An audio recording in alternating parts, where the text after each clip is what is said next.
In late December 2017, New York City was in the grip of a bitter winter. For the 4,000 passengers boarding the Norwegian Breakaway at the Manhattan Cruise Terminal, the massive vessel represented more than just a vacation. It was a lifeline to the sun. The Breakaway, a 146,600-ton giant of the seas, was designed to be a floating city, boasting water slides, Broadway shows, and open-air promenades.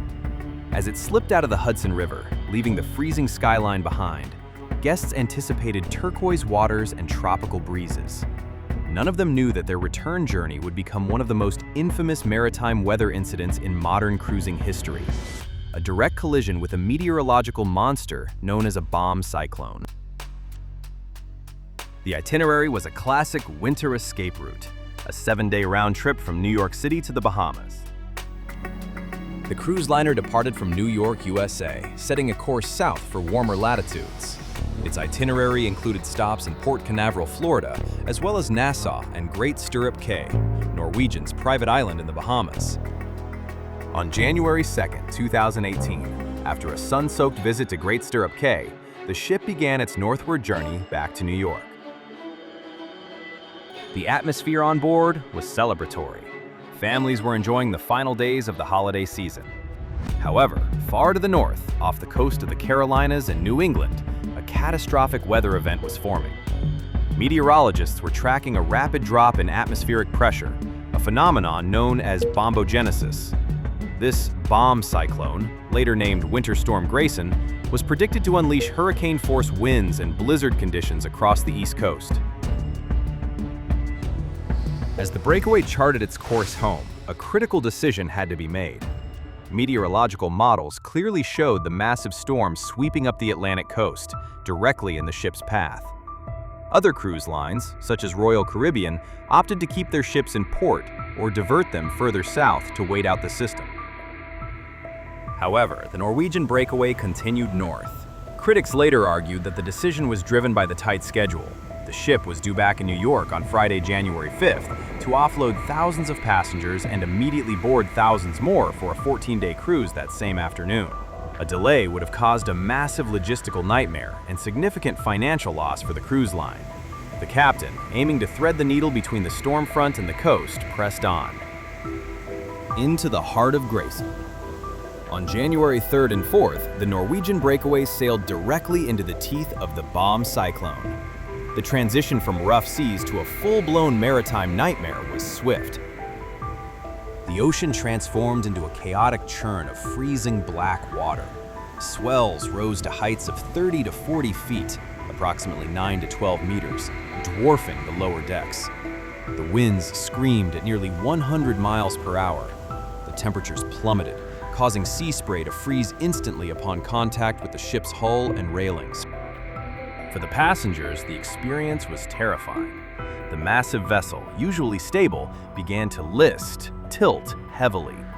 Videos captured by passengers showed the ocean swelling above the level of the promenade decks. The violence of the ship's movement caused pipes to burst and fittings to fail. Icy water flooded the corridors on multiple decks. In the atrium, the heart of the ship, water poured from the ceiling as if it were raining indoors. Staterooms were inundated with inches of water, soaking luggage and carpets. Furniture in public areas slid across floors, smashing into walls. Glassware shattered in bars and restaurants. The psychological toll was immense. Guests reported harrowing scenes of people crying, praying, and vomiting from severe seasickness.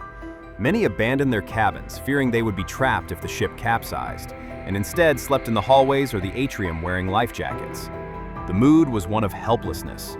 They were trapped in a freezing metal box, battered by an unforgiving ocean.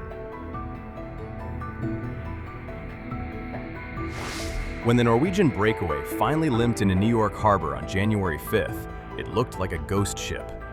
The vessel was encased in a thick layer of ice and snow. The open decks, usually places of leisure, were frozen wastelands. The ship was delayed, causing the subsequent cruise to be postponed, but it had made it back.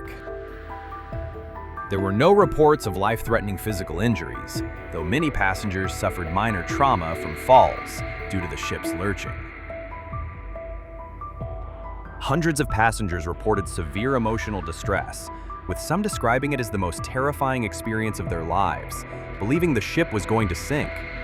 Widespread seasickness affected a large portion of the guests and crew. Almost immediately after docking, the controversy ignited. The central question was, why did the ship sail into a storm that was predicted days in advance? Norwegian Cruise Line released a statement claiming that the ship encountered weather conditions stronger than forecasted. They maintained that the captain acted according to maritime protocols to ensure the safety of the vessel, and that the ship remained seaworthy throughout the event.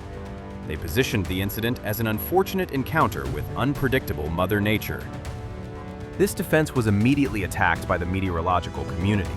Al Roker, a famous American weatherman, publicly called out the cruise line, stating that the storm was well forecasted and that the claim of unpredictable weather was false. Satellite data and weather models had clearly shown the bomb Cyclone developing days before the ship entered the danger zone. While there was no official criminal investigation that found the captain guilty of a crime, the investigation by the court of public opinion was damning. Passengers felt they were used as cargo, risked for the sake of keeping a schedule. A class action lawsuit was filed against Norwegian Cruise Line. The plaintiffs argued that NCL was negligent and had breached its duty of care by knowingly sailing into a hurricane-force winter storm to avoid the financial costs of delaying the next cruise. Norwegian Cruise Line apologized to the guests and offered a refund of their fare plus a credit for a future cruise. However, for many on board, no amount of credit would induce them to set foot on a ship again. The Norwegian Breakaway incident of 2018 serves as a chilling reminder of the power of the sea and the weight of command decisions. While the ship's engineering held up against the assault of the bomb Cyclone, the trust between the cruise line and its passengers was severely fractured. It remains a case study in the maritime industry regarding the balance between operational schedules and the absolute necessity of avoiding severe weather.